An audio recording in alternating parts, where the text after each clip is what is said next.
जय हिंद साथियों, मैं विक्रम गुप्ता आपके अपने YouTube channel the NCC UP 26 पर बहुत बहुत स्वागत करता हूं। आज आप देख रहे हैं हमारे पास में बैठे हुए रंजीत सर, पास में एसएसबी जवान दीपक सर। आज आपको बहुत महत्वपूर्ण जानकारी देने वाले हैं, आप लोग वीडियो में बने रहें।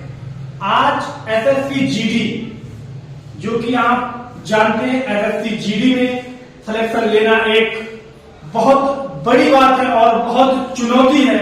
इसी के बीच हमारे जो एसएसबी से जो 2019 में भैया ने सिलेक्शन लिया था, आज पूरा अनुभव आप लोगों को शेयर करेंगे और कैसे आप तैयारी करें और अपनी सफलता की ओर बढ़ते रहें।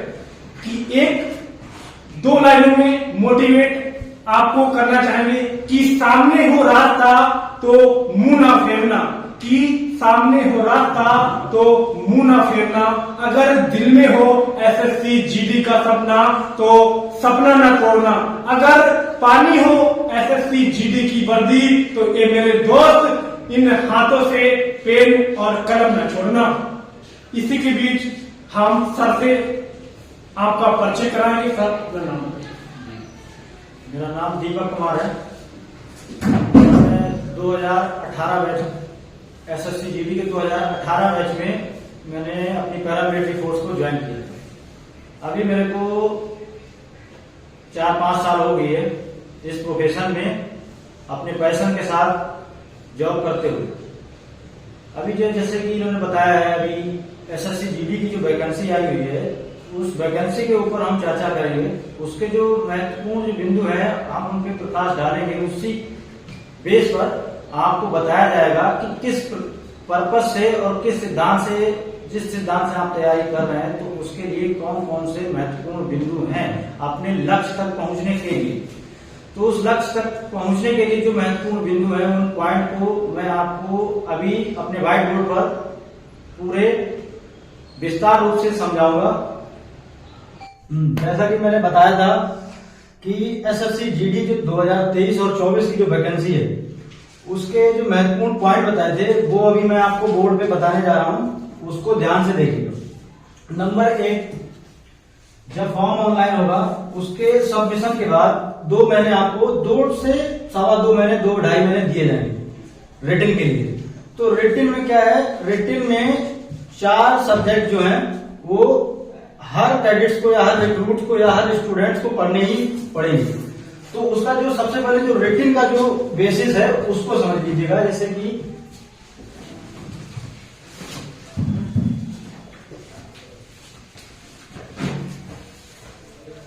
सबसे पहले आप लीजिएगा जीएस, सेकंड नंबर पे आपका आ जाएगा मैथ, और थर्ड नंबर पे आपका आएगा रीजनिंग,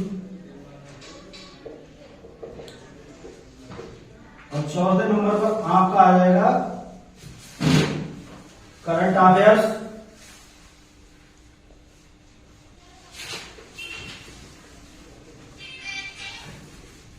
इंग्लिश या हिंदी। और जो इसका जो फर्स्ट पॉइंट जो है, जिसमें जीएस, इसमें आपकी जनरल नॉलेज भी आ जाएगी,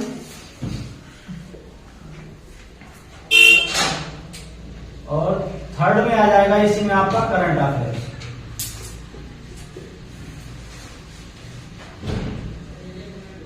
ये 4 जो सब्जेक्ट हैं ये हर किसी को मिनिमम पढ़ने ही पड़ेगी। जिसमें इसमें रिटन में इसमें पूछा जाता है कि हर एक सब्जेक्ट के 20 क्वेश्चन पूछे जाएंगे।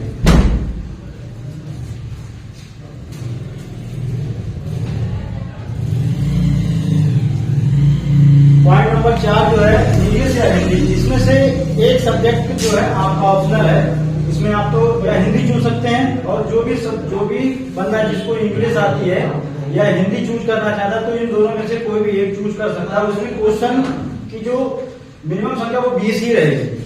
अब इन सब्जेक्ट, टोटल सब्जेक्ट में 80 क्वेश्चन आने वाले हैं, जिनकी मार्क वैल्यू रखी गई है 1 नंबर पर 2 क्वेश्चन, यानी कि पूरे 160।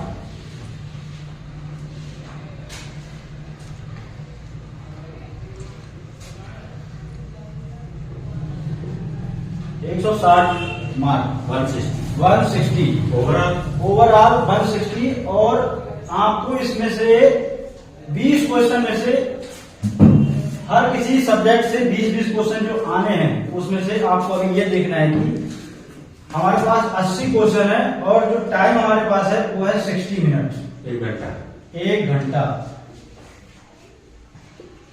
अब 60 मिनट्स है, इसमें नेगेटिव मार्किंग है आपकी 0.25 ऑब्लिक 1/4। अब आपको इसमें देखना है कि इसका रिजल्ट जो बनता है फिजिकल के समय, मेडिकल के समय और रिटिन के समय, इसमें 4 कैटेगरी वाइज बांटा गया है, जिसमें कि आपका जनरल,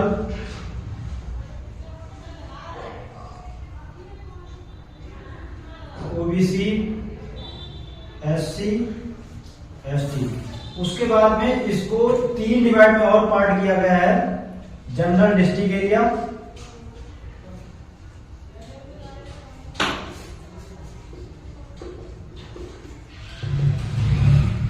नक्सल, बॉर्डर। अब इन कैटेगरियों की इन तीनों डिस्ट्रिक्ट के हिसाब से ऑल इंडिया में अलग अलग स्टेट में अलग अलग मेरिट बनती है। अब जैसे कि अब हम बॉर्डर डिस्ट्रिक्ट एरिया को लेते हैं, जहां की हमारा द एनसीसी यूपी 26 चैनल चल रहा है।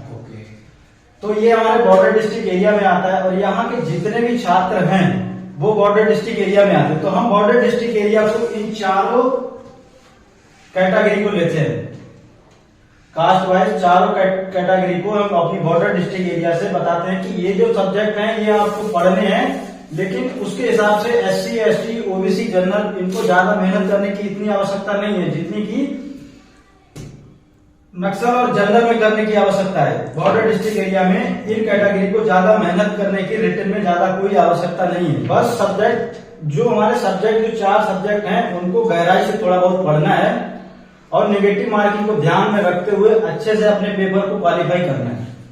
जैसे कि अब हमारा 160 नंबर का जो पेपर है उसमें से अगर आप 60 क्वेश्चन 65 क्वेश्चन अगर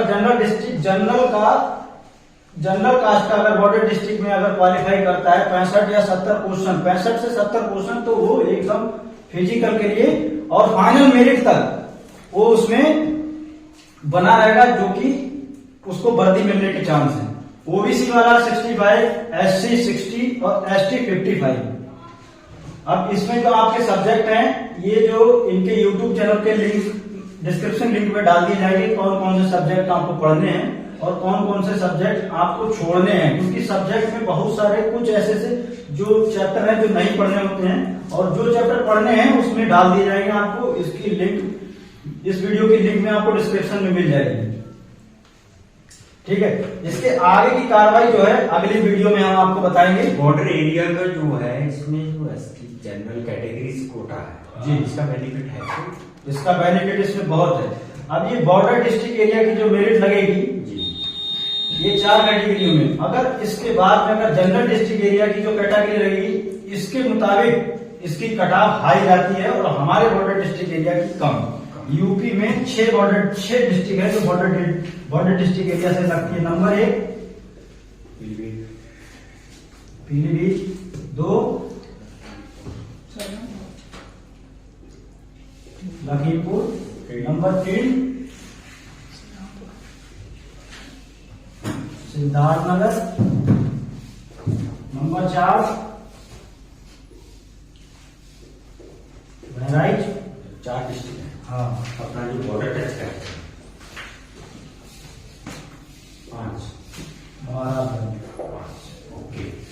इनमें मेरिट के हिसाब से बेनिफिट हमारा 5 डिस्ट्रिक्ट में इसका बेनिफिट जनरल डिस्ट्रिक्ट एरिया, नक्सल डिस्ट्रिक्ट एरिया से काफी ही ज्यादा है।